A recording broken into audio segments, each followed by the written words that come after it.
Hello दोस्तों, स्वागत है आप सभी का हमारे चैनल पर। आप देख रहे हैं study with interest and love. आज हम लोग करने वाले हैं करंट अफेयर जून 2023, जो कि इसमें है भाग 1। इसमें हम लोग सब्जेक्ट पढ़ने वाले हैं जियोग्राफी का। और भी सारे सब्जेक्ट वीडियो बनाया गया है, तो आप लोग उसको जाकर देख सकते हैं। बहुत ही जल्द इसमें भाग 2 भी आएगा। ये भाग 1 लगभग 15 दिन का इसमें होता है, 15 दिन का भाग 2 में आएगा। तो करंट अफेयर यूपीएससी यूपीपीसीएस के लिए बहुत इंपॉर्टेंट होते हैं।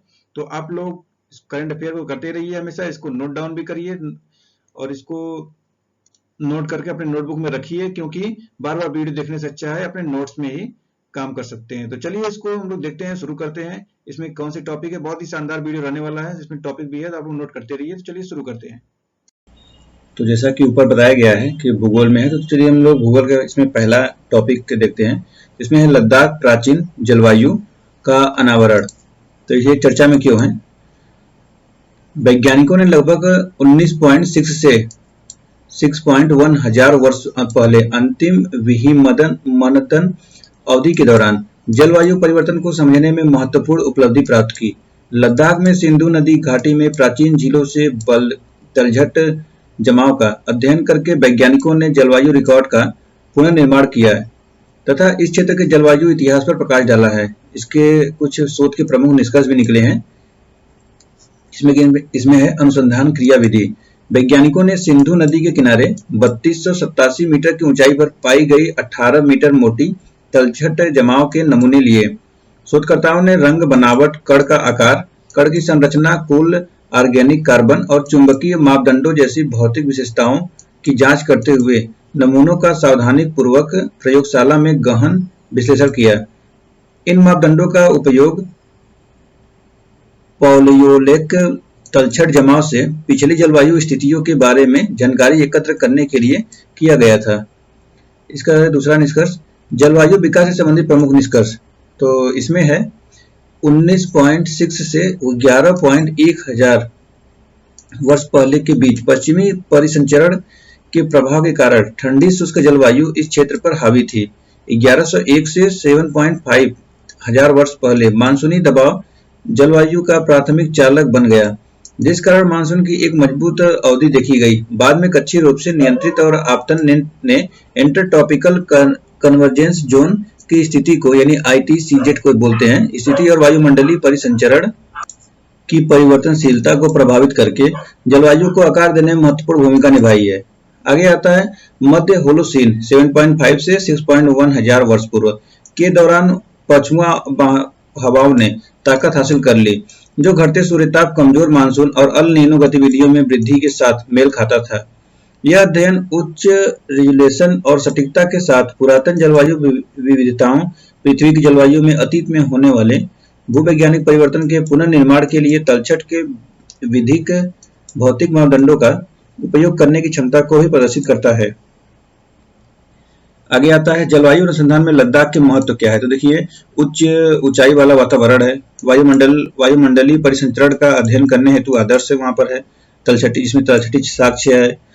दीर्घकालिक जलवायु परिवर्तन जैसे कि ऐसा इसलिए है क्योंकि झीलों में निरंतर अवसदन पर दर देखी जाती है और तलछट की भौतिक एवं रासायनिक विशेषताओं को संरक्षित करती है, जो पिछले पर्यावरणीय परिस्थितियों को दर्शाती है। आगे आता है ग्लेशियर स्टेट हिमनद के पीछे हटना, जैसे कि लद्दाख सहित हिमालयी क्षेत्र में कई हिमनद का घर है, जो सिंधु, गंगा और ब्रह्मपुत्र जैसी नदियों के लिए ताजे जल के महत्वपूर्ण स्रोत के रूप में भी कार्य करते हैं। आगे आता है पश्चिमी परिसंचरण। यह है कि यह दोनों गोलार्धों के मध्य अक्षांशों के प्रबल पवनों के पश्चिम से पूर्व की ओर प्रवाह को संदर्भित करता है। यह पृथ्वी के घूर्णन तथा भूमध्य रेखा और ध्रुवों के बीच तापमान के अंतर के कारण होता है। पश्चिमी पवनें मौसम पैटर्न तथा क्षेत्रों में गर्मी, नमी एवं प्रदूषकों के परिवहन में महत्वपूर्ण भूमिका निभाती है, कच्छी रूप से नियंत्रित और आतपन। तो यह है कि यह सूर्य के चारों ओर पृथ्वी की कक्षा में परिवर्तन के कारण पृथ्वी पर प्राप्त होने वाले सौर विकिरण की मात्रा में भिन्नता को संदर्भित करते हैं। ये कक्षीय विविधताएं दीर्घावधि जैसे कि 10,000 हजार वर्ष में होती हैं तथा जलवायु में पैटर्न को प्रभावित कर सकती हैं। आगे आता है अंतर उष्णकटिबंधीय अभिसरण क्षेत्र। तो यह क्या है? ITCZ भूमध्य रेखा के पास एक निम्न दबाव क्षेत्र है जहां उत्तरी और दक्षिणी गोलार्ध से आने वाली व्यापारिक पवनें मिलती हैं। यह प्रचुर वर्षा की विशेषता है और उष्णकटिबंधीय वर्षा वनों तथा मानसून प्रणालियों के निर्माण के लिए जिम्मेदार है। ITC-Z बदलते मौसम के साथ सूर्य की चरम स्थिति के बाद उत्तर और दक्षिण को और पलायन करता है। अल नीनो गतिविधियां, तो ये क्या है? अल नीनो की जलवायु घटना है जो उष्णकटिबंधीय प्रशांत महासागर में होती है। इसमें समुद्र की सतह के तापमान का गर्म होना, वायुमंडलीय परिसंचरण और मौसम प्रणालियों के सामान्य पैटर्न को बाधित करना शामिल है। अल नीनो की घटनाओं के दौरान व्यापारिक पवनें कमजोर हो जाती हैं और पश्चिमी प्रशांत महासागर से गर्म जल पूर्व की ओर बहता है, जिससे वैश्विक स्तर पर वर्षा के पैटर्न में बदलाव होता है। अल नीनो का मौसम कृषि, मत्स्य पालन तथा पारिस्थितिकी तंत्र पर महत्वपूर्ण प्रभाव पड़ता है। अब देखते हैं अल नीनो 2023-2009 की तरह असामान्य रूप से गर्म होना, तो ये एक दूसरा टॉपिक है। तो ये देखते हैं चर्चा में क्यों है। भूमध्य रेखीय प्रशांत क्षेत्र में एक असामान्य घटना विकसित हो रही है जो वर्ष 2023 में अल नीनो स्थितियों के उभरने का संकेत दे रही है। विशेषज्ञों ने चेतावनी दी है कि भूमध्य रेखीय प्रशांत के पूर्वी और पश्चिमी क्षेत्रों के एक साथ गर्म होने की प्रवृत्ति, जो कि आखिरी बार वर्ष 2009 में देखी गई थी, दुनिया भर में समुद्री जीवन पर गंभीर प्रभाव डाल सकती है। अब इस घटना के कारण क्या है? तो जब पूर्वी प्रशांत क्षेत्र गर्म हो जाता है तो पश्चिमी क्षेत्र को आमतौर पर ठंडा हो जाना चाहिए। हालांकि ग्लोबल वार्मिंग के कारण उष्णकटिबंधीय प्रशांत क्षेत्र में बेसिन स्केल वार्मिंग की स्थिति है। यह घटना दो तरीकों से उत्प्रेरित होती है, देखते हैं कैसे। जैसे कि प्रशांत क्षेत्र में ग्लोबल वार्मिंग और दूसरा प्राकृतिक परिवर्तनशीलता। ला नीना शीत में अल नीनो उष्ण में संक्रमण जो अल नीनो दक्षिणी दोलन यानी ENSO चक्र का हिस्सा है। भूमध्य रेखीय प्रशांत क्षेत्र में basin scale warming. Global warming के कारण भूमध्य रेखीय प्रशांत क्षेत्र बेसिन स्केल वार्मिंग का अनुभव करता है, जिससे पूर्वी और पश्चिमी क्षेत्रों दोनों क्षेत्र गर्म हो जाते हैं। इस मामले में भूमध्य रेखीय प्रशांत क्षेत्र के बेसिन स्केल का माप एक बेसिन या कॉमन वाटर आउटलेट की स्थानिक सीमा को संदर्भित करता है। आगे आता है, हाल ही के डेटा विश्लेषण से पता चलता है कि 29 मई 2023 को समुद्र का तापमान वर्ष 2003 से 2014 की औसत तुलना में असामान्य रूप से गर्म था। देखिए यहाँ पर इसे पृथ्वी को दिखाया गया है कैसे असामान्य हुआ है। आगे इसमें अल नीनो दक्षिणी दोलन यानी ENSO के बारे में बताया गया है। पूर्व मध्य भूमध्य रेखीय प्रशांत में महासागर और वायुमंडल के बीच तापमान में उतार चढ़ाव का वर्णन करता है। इसका महत्व है वैश्विक वायुमंडलीय परिसंचरण को बदलने की क्षमता दुनिया भर में तापमान और वर्षा को प्रभावित करती है। इसके चरण है, दो विपरीत चरण है, अल नीनो और ला नीनो। इसके निरंतरता मध्य है, तटस्थ। इसके बारे में है वाकर परिसंचरण और प्रशांत महासागर में सामान्य यानी गैर स्थितीय, इसके कुछ अंतर दिए गए हैं। अब इस घटना के संभावित परिणाम क्या है? तो ग्लोबल वार्मिंग। ला नीना भूमध्य रेखीय प्रशांत महासागर में समुद्र की सतह के जल का ठंडा होना के खत्म होने का मतलब है कि समुद्र उष्मा को अवशोषित नहीं कर रहा है, जो पूरे वातावरण को गर्म करेगा। यदि वातावरण गर्म है तो समुद्र पर्याप्त उष्मा उत्सर्जित नहीं करता है, जिससे सतह गर्म हो जाती है। यह अस्थायी रूप से ग्लोबल वार्मिंग को 1.5 डिग्री सेल्सियस से आगे बढ़ा सकता है। अब आता है इसके भूभौतिकी प्रभाव। तो यह घटना चक्रवात, हरिकेन और टाइफून को प्रभावित करेगी। पश्चिमी प्रशांत क्षेत्र में टाइफून मावर पहले ही सबसे मजबूत है। समुद्री जल का गर्म होना समुद्री उष्मा तरंगों हेतु उत्प्रेरक के पूर्व में कार्य करता है। भूमध्य रेखीय संचलन धीमा हो जाता है, जो समुद्री जैव विविधता के लिए अपूरणीय क्षति का कारण बन सकता है। अब देखते हैं प्रवाल विरंजन। तो समुद्री जल के 1.5 डिग्री सेल्सियस तक गर्म होने से 70 से 90% प्रवाल भित्तियों के नष्ट होने का खतरा है, जबकि 2 डिग्री सेल्सियस की वृद्धि का अर्थ है कि प्रवाल भित्तियां लगभग 100% नष्ट हो जाएंगी, ये पुनः पनप नहीं पाएंगी। तो इसको देखिए रुकना बहुत ज्यादा जरूरी है, क्योंकि 1.5 डिग्री पे 70 से 90% खत्म और 2 डिग्री अगर बढ़ जाएगा तो 100% खत्म हो जाएंगे। इसको तो 1 पर ही रोकना पड़ेगा, बहुत अगर जरूरी हो तो आधा पर ही। पूर्व की अल नीनो घटनाएं। वर्ष 1982 से 83 एवं वर्ष 1997 से 98 की अल नीनो घटनाएं 20वीं शताब्दी की सबसे प्रबल अल नीनो घटनाएं थी। वर्ष 1982 से 83 की अल नीनो घटना के दौरान उष्णकटिबंधीय प्रशांत में समुद्र सतह का तापमान सामान्य से 9 से 18 डिग्री सेल्सियस अधिक था। वर्ष 1997-98 की अल नीनो घटना प्रथम अल नीनो घटना थी, जिसकी शुरू से लेकर अंत तक वैज्ञानिक निगरानी की गई थी। वर्ष 1997-98 की अल नीनो घटना ने जहां इंडोनेशिया, मलेशिया एवं फिलीपींस में सूखे की स्थिति उत्पन्न कर दी, वहीं पेरू एवं कैलिफोर्निया में भारी बारिश व गंभीर बाढ़ की घटनाएं देखी गई। मध्य पश्चिम में रिकॉर्ड तोड़ गर्मी दर्ज की गई। उस अवधि को शीत विहीन वर्ष के रूप में जाना जाता है। ग्लोबल वार्मिंग के साथ साथ एल नीनो ने वर्ष 2016 को रिकॉर्ड स्तर पर सबसे गर्म वर्ष बना दिया गया है। अब आता है वर्ष 2023 में अल नीनो का भारत पर प्रभाव। भारत के लिए कमजोर मानसून। तो मई या जून 2023 में अल नीनो के विकास से दक्षिण पश्चिम मानसून कमजोर हो सकता है, जिसके कारण भारत में कुल वर्षा के लगभग 70% वर्षा होती है। साथ ही अभी भी इस पर अधिकांश कृषक निर्भर है। हालांकि मैडेन जूलियन ऑसिलेशन और मानसून कम दबाव प्रणाली जैसे उप मानसूनी कारक वर्षा 2015 में देखे गए थे, जो कुछ हिस्सों में अस्थायी रूप से वर्षा में वृद्धि सकते हैं। गर्म तापमान। यह भारत और विश्व के अन्य क्षेत्रों जैसे कि दक्षिण अफ्रीका, ऑस्ट्रेलिया, इंडोनेशिया और प्रशांत द्वीप समूह में हीट वेव और सूखे का कारण बन सकता है। मानसून में देरी चर्चा में क्यों है? वर्ष 2023 में मानसून 8 जून को केरल तट पर पहुंचा, जो कि मानसून की आरंभ की समान स्थिति 1 जून की तुलना में विलंब है, लगभग 7-8 दिन। तो इसका परिचय देखते हैं। मानसून मौसमी पवनें यानी लयबद्ध पवन की गति या आवधिक पवनें हैं, जो मौसम के परिवर्तन के साथ अपनी दिशा बदल लेती हैं। दक्षिण पश्चिम मानसून को प्रभावित करने वाले कारक। भूमि और जल की अलग अलग उष्मा और आर्द्रता भारत के भूभाग पर कम दबाव बनाती है, जबकि आसपास के समुद्र तुलनात्मक रूप से उच्च दबाव का अनुभव करते हैं। गंगा के मैदानी भागों में के ऊपर ग्रीष्मकाल के दौरान में अंतर उष्णकटिबंधीय अभिसरण क्षेत्र की स्थिति में परिवर्तन। यह भूमध्य रेखा पर कम दबाव का क्षेत्र है, जो सामान्यतः भूमध्य रेखा के लगभग 5 ये ON है स्थिति पर स्थित होता है। ये आप लोग पढ़िएगा क्या लिखा है। इसे मानसून के मौसम के दौरान मानसून ट्रफ कम दबाव का क्षेत्र के रूप में भी जाना जाता है। हिंद महासागर के ऊपर मेडागास्कर के पूर्व में लगभग 20 डिग्री दक्षिणी अक्षांश पर उच्च दाब के क्षेत्र की उपस्थिति उच्च दबाव वाले क्षेत्र की तीव्रता एवं स्थिति भारतीय मानसून को प्रभावित करती है। गर्मियों के दौरान तिब्बती पठार अत्यधिक गर्म हो जाता है, जिसके परिणाम स्वरूप समुद्र तल से लगभग 9 किलोमीटर ऊपर पठार पर मजबूत ऊर्ध्वाधर वायु धाराएं और कम दबाव का निर्माण होता है। हिमालय के उत्तर में पश्चिमी जेट स्ट्रीम की गति और गर्मियों के दौरान भारतीय प्रायद्वीप पर उष्णकटिबंधीय पूर्वी जेट स्ट्रीम की उपस्थिति भी मानसून को प्रभावित करती है। दक्षिणी दोलन।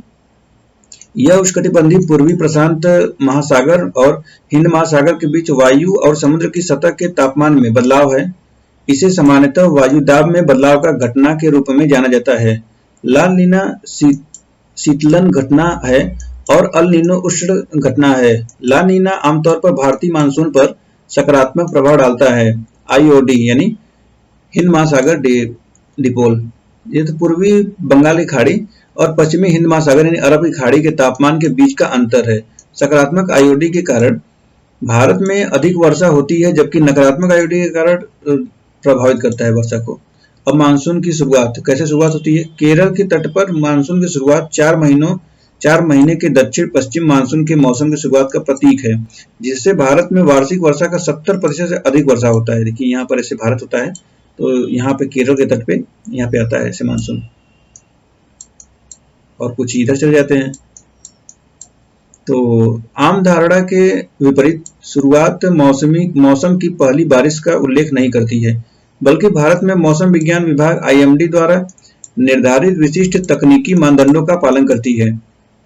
अब मानसून का आगमन कैसे होता है? IMD हिंद प्रशांत क्षेत्र में वायुमंडलीय और महासागर परिसंचरण में महत्वपूर्ण बदलाव के आधार पर मानसून के आगमन का निर्धारण करता है। आगमन की घोषणा बारिश की निरंतरता, तीव्रता और हवा की गति से संबंधित विशिष्ट मापदंडों पर निर्भर करती है। वर्षा, तो आगमन की घोषणा तब की जाती है जब केरल और लक्षद्वीप में 14 नामित मौसम केंद्रों में से कम 60% 10 मई के बाद लगातार 2 दिनों तक कम से कम 2.5 मिलीमीटर बारिश रिकॉर्ड की जाती है। विशिष्ट हवा और तापमान मापदंडों को पूरा करने पर दूसरे दिन आगमन की घोषणा की जाती है। पवन क्षेत्र भूमध्य रेखा 10 फिर ये आ गया 10 यन अक्षांश से 50 ये डिग्री लिखा हुआ है, इसको बना नहीं पाया, तो 50 डिग्री नॉर्थ से ये ईस्ट है और फिर 80 डिग्री से ईस्ट देशांतर सीमा के भीतर पछुआ हवा की गहराई 600 हेक्टोपास्कल एचपीए तक होनी चाहिए। 925 एचपीए पर 5 से 10 डिग्री नॉर्थ अक्षांश और 70 से 80 डिग्री ईस्ट देशांतर के बीच क्षेत्रीय हवा की गति लगभग 15 से 20 समुद्री मील 28 से 37 किलोमीटर प्रति घंटा होनी चाहिए। उष्मा क्या है, तो इनसाइट से प्राप्त out going long wave radiation यानी OLR मान 5 डिग्री नॉर्थ और 10 डिग्री नॉर्थ अक्षांशों तथा 70 डिग्री ईस्ट एवं 75 डिग्री ईस्ट देशांतरों के बीच के क्षेत्र में 200 वाट प्रति मीटर वर्ग मीटर से कम होना चाहिए। अब इसके विलंबित शुरुआत का प्रभाव क्या है, तो ये इसमें कृषि है, जल संसाधन है, ऊर्जा क्षेत्र है, पर्यावरण है। तो पर्यावरण में देखिए यह वनस्पति के विकास और वितरण को प्रभावित कर सकता है, कुछ प्रजातियों के प्रवासन में देरी कर सकता है, पारिस्थितिकी चक्र को बाधित कर सकता है, विलंबित मानसून भी प्रभाव क्षेत्रों में मिट्टी के कटाव, भूमि क्षरण और कम जैव विविधता में योगदान कर सकता है। अब आता है आगे नेक्स्ट, आर्कटिक सागर की बर्फ का पिघलना। तो इसको देखते हैं चर्चा में क्यों है। नेचर जर्नल में हाल के एक अध्ययन से पता चलता है कि आने वाले दशकों में गर्मियों में आर्कटिक महासागर की बर्फ का पिघलना निश्चित है। ग्लोबल वार्मिंग आर्कटिक प्रवर्धन के कारण आर्कटिक महासागर की बर्फ के नुकसान ने वैश्विक जलवायु और पर्यावरण पर उसके प्रभाव को लेकर चिंताएं बढ़ा दी है। आर्कटिक महासागर की बर्फ से संबंधित नई खोज, तो यह है महासागर के बर्फ में कमी आना। जलवायु परिवर्तन पर अंतर सरकारी पैनल की रिपोर्ट में आर्कटिक महासागर की बर्फ के घटने की स्पष्ट तौर पर पुष्टि की गई है। वैश्विक उत्सर्जन के कारण 4.5 डिग्री सेल्सियस से अधिक तापमान होने के कारण वर्ष 2050 से पहले ही महासागरीय बर्फ मुक्त गर्मी का अनुभव होने का अनुमान है। सैटेलाइट रिकॉर्ड की माने तो आर्कटिक बर्फ के नुकसान की वार्षिक दर लगभग 13% है। उत्सर्जन में अपर्याप्त कमी, द नेचर स्टडी स्पष्ट करती है कि किसी भी प्रकार का उत्सर्जन परिदृश्य गर्मियों में आर्कटिक महासागर के बर्फ के नुकसान को रोक नहीं सकता है। यदि उत्सर्जन में पर्याप्त कमी नहीं की जाती है तो 2030 के दशक की शुरुआत में हम बर्फ मुक्त गर्मी का अनुभव कर सकते हैं। पिघलने की दर का सही आकलन न कर पाना, तो बर्फ पिघलने में मानव प्रेरित कारकों का योगदान लगभग 90% है। शेष के लिए प्राकृतिक परिवर्तनशीलता उत्तरदायी है। IPCC द्वारा उपयोग किए गए जलवायु मॉडल सहित पिघलने की गति को कम करके आंका गया है। यदि इस आकलन को सही मायनों में संशोधित किया जाए तो वर्ष 2080 तक अगस्त और अक्टूबर माह में बर्फ मुक्त होने की संभावना से इनकार नहीं किया जा सकता है। अब आगे आता है कि आर्कटिक महासागर की बर्फ का महत्व क्या है। तो जलवायु और प्रभाव, जैसे कि आर्कटिक महासागर का बर्फ वैश्विक जलवायु पैटर्न को प्रभावित करने में महत्वपूर्ण भूमिका निभाता है। यह सूर्य के प्रकाश को परावर्तित करता है, जिससे पृथ्वी के ऊर्जा संतुलन तथा ठंडे ध्रुवीय क्षेत्रों को बनाए रखने में मदद मिलती है। समुद्री बर्फ एक बाधा के रूप में कार्य करती है जो ऊपर की ठंडी हवा के नीचे की गर्म पानी से अलग करके हवा को ठंडा रखती है। और फिर इसका महत्व आता है जैव विविधता और स्वदेशी समुदाय। तो यह है समुद्री बर्फ में परिवर्तन जैव विविधता को प्रभावित करता है, विशेष रूप से ध्रुवीय भालू और वायरस जैसे स्तनधारी प्राणियों को शिकार प्रजनन और प्रवासन के लिए समुद्री बर्फ पर निर्भर स्वदेशी आर्कटिक आबादी प्रभावित होता है। फिर थर्ड आता है आर्थिक अवसर और प्रतिस्पर्धा। तो इसमें है कि बर्फ का कम आवरण जहाजों के लिए रास्ता खोलता है और आर्कटिक में प्राकृतिक संसाधनों तक पहुंच की सुविधा प्रदान करते हैं। इस कारण क्षेत्र में प्रभाव और संसाधनों के दोहन के लिए देशों के बीच प्रतिस्पर्धा बढ़ती है। अब आते हैं आर्कटिक प्रवर्धन के ऊपर, तो इसका परिचय देखते हैं। आर्कटिक प्रवर्धन उस घटना को संदर्भित करता है जहां सतह की वायु के तापमान में परिवर्तन और शुद्ध विकिरण संतुलन ध्रुवों पर, विशेष रूप से आर्कटिक क्षेत्र में बड़े प्रभाव उत्पन्न करते हैं। इसके कारण है तो यह पूर्व औद्योगिक दौर से मानव जनित बलों यह मानवीय गतिविधियों के कारण होने वाली ग्लोबल वार्मिंग का परिणाम है, जिससे पृथ्वी के औसत तापमान में 1.1 डिग्री सेल्सियस की वृद्धि हुई है। आर्कटिक प्रवर्धन के प्राथमिक कारण में ice albedo feedback, lapse rate feedback, जल वाष्प फीडबैक और महासागर ताप प्रवाह शामिल हैं। ग्लोबल वार्मिंग के कारण आर्कटिक में समुद्री बर्फ का कम होना वार्मिंग प्रभाव को बढ़ाने में महत्वपूर्ण भूमिका निभाता है। समुद्री बर्फ और बर्फ में उच्च एल्बिडो होता है, जो अधिकांश सौर विकिरण को दर्शाता है, जबकि जल तथा भूमि अधिक विकिरण को अवशोषित करते हैं, जिससे तापमान में वृद्धि होती है। समुद्री बर्फ में कमी आर्कटिक महासागर को अधिक सौर विकिरण को अवशोषित करने की अनुमति देती है, जिससे वार्मिंग प्रभाव और अधिक बढ़ जाता है। लैप्स रेट वह रेट है जिस पर तापमान, ऊंचाई और वार्मिंग के साथ घटता है, जो आर्कटिक प्रवर्धन में योगदान देता है। अध्ययनों से पता चलता है कि आइस एल्बिडो फीडबैक और लैप्स रेट फीडबैक खाता क्रमशः ध्रुवीय प्रवर्धन का 40% और 15% है। परिणाम क्या है? तो ध्रुवीय जेट स्ट्रीम का कमजोर होना है, बर्फ का पिघलना है और समुद्री जल की संरचना में परिवर्तन करना है, जीवों को प्रभावित करना है, गैसीय उत्सर्जन होता है। भारत पर क्या प्रभाव पड़ेगा? तो ये अत्यधिक वर्षा की घटनाएं होंगी, अरब सागर का गर्म होना होगा और भारतीय तट के साथ समुद्र के स्तर में वृद्धि होगी। तो इस प्रकार से भारत को इसे प्रभावित करेगा। अगला आता है इसमें चीटे लुई नदी, ये आखिरी है पॉइंट। तो यह क्या होता है इसको देखते हैं। मिजोरम में चीटे लुई नदी पहाड़ी पूर्वोत्तर राज्य के लोगों के लिए महत्वपूर्ण सांस्कृतिक और भावनात्मक महत्व रखती है। हालांकि अनियोजित शहरीकरण, अतिक्रमण तथा इसके किनारे पर स्थित व्यवसायों के कारण नदी प्रदूषण और क्षरण का सामना कर रही है। चीटे लुई नदी के संबंध में प्रमुख पहलू है, तो इसका परिचय देखते हैं। चीटे लुई नदी लगभग 1000 मीटर की ऊंचाई पर एक जलोढ़ घाटी में स्थित है। यह नदी उत्तर आइजोल में बावंकान रेंज से निकलती है और तुइरियल नदी में मिलने से पहले लगभग 20 किलोमीटर तक बहती है। चीटे लुई नदी के समक्ष मुख्य जोखिम और चुनौतियां तो शहरीकरण है। आइजोल शहर के तीव्र विकास के कारण तट और यहां तक कि चीटे लुई नदी के तल पर भी अनियोजित निर्माण गतिविधियां देखी गई हैं। कई घरों, दुकानों, गैराज, भोजनालयों और अन्य प्रतिष्ठानों की स्थापना नदी क्षेत्र में की गई है, जिससे इस नदी की चौड़ाई एवं गहराई काफी कम हो गई है। वनों की कटाई और भूमि उपयोग में परिवर्तन के कारण नदी पर भी मृदा के कटाव तथा प्राकृतिक वनस्पतियों के नुकसान पर प्रभाव पड़ता है। अब आता है प्रदूषण। तो शहरी आबादी द्वारा उत्पन्न विभिन्न प्रकार के अपशिष्ट के लिए नदी एक डंपिंग स्थल बन गई है। प्रदूषण की नदी और उसके उपयोगकर्ताओं, जलीय जीवन, जैव विविधता तथा स्वास्थ्य पर भी प्रभाव पड़ता है। चीटे लुई की सुरक्षा संबंधी पहल तो क्या है? ये है जोरम रिसर्च फाउंडेशन है। यह एक गैर लाभकारी संगठन है जो मिजोरम में पारंपरिक जल प्रबंधन के लिए काम करता है। इस संस्थान ने वर्ष 2007 में सर्वेक्षण, जागरूकता अभियान, सफाई अभियान और हिमायत कार्यक्रम चलाकर चीटे लुई नदी को बचाने की पहल शुरू की।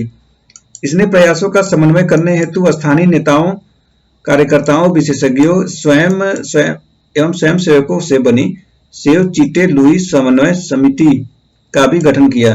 चीटे लुई जल प्रदूषण की रोकथाम और नियंत्रण अधिनियम तो 2018 यह मिजोरम सरकार द्वारा वर्ष 2018 में पारित एक कानून है जो जानवरों के सबूत, जैव चिकित्सा अपशिष्ट यानी कि उसके वेस्ट मटेरियल और किसी भी वेस्ट को नदी में फेंकने के ऊपर रोक लगाता है। ये नियम बनाया गया था मिजोरम सरकार द्वारा। यह अधिनियम राज्य प्रदूषण नियंत्रण बोर्ड को नदी की गुणवत्ता और मात्रा को प्रभावित करने वाली गतिविधियों की निगरानी एवं नियमन करने का अधिकार भी प्रदान करता है। इसमें आखिरी आता है नदी बहाली परियोजना।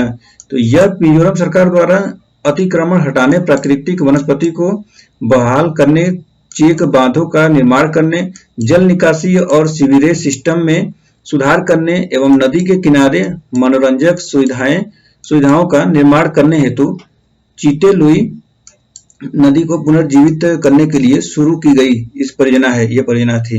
इसके नोट्स देखते हैं। मिजोरम की सबसे बड़ी नदी छिमतुईपुई यानी 138.46 किलोमीटर है। इसका उत्पत्ति स्थल म्यांमार बर्मा है। नदी भागों में विभाजित है और इसकी 4 सहायक नदियां भी हैं। मिजोरम की कुछ महत्वपूर्ण और रचनात्मक नदियां जैसे कि त्लांग तुरियल और तुईवल है जो उत्तरी क्षेत्र से होकर गुजरती है तथा अंततः असम में बराक नदी में मिल जाती है। तो इस प्रकार देखिए इसमें जियोग्राफी के ये सेशन थे। तो आप लोगों ने देखा आज हम लोग पढ़ रहे थे जियोग्राफी, और भी सारे सब्जेक्ट वीडियो बना दिया गया है, तो आप लोग प्ले स्टोर में जाकर इसको सारे वीडियो देख सकते हैं। करंट अफेयर लगभग 1 से 1.5 साल तक का इंपॉर्टेंट होता है। 1 से 1.5 साल तक के प्रीवियस ईयर में क्वेश्चन पूछे जाते हैं। आप लोग प्रीवियस ईयर में जाकर देखेंगे तो ऐसे ही करंट अफेयर से क्वेश्चन पूछे जाते हैं। तो इसमें बहुत इंपॉर्टेंट होता है करंट अफेयर। तो हम लोगों ने शुरुआत किया है, इसमें जून का है। अब इसे लगातार जून, जुलाई, अगस्त, सितंबर जितने भी चलते रहेंगे महीने, उसको लगातार हर महीने पढ़ाता रह जाएगा। तो चलिए, आप लोग अगर हमारे चैनल को सब्सक्राइब नहीं किया, सब्सक्राइब कर सकते हैं अगर पसंद आता हो वीडियो तो। चलिए फिर मिलते हैं नेक्स्ट वीडियो में। आप लोग जाइए और जो वीडियो नहीं देखे हैं उसको देखिए वीडियो। फिर मिलते हैं नेक्स्ट वीडियो में, तब तक के लिए धन्यवाद। आपका दिन शुभ हो।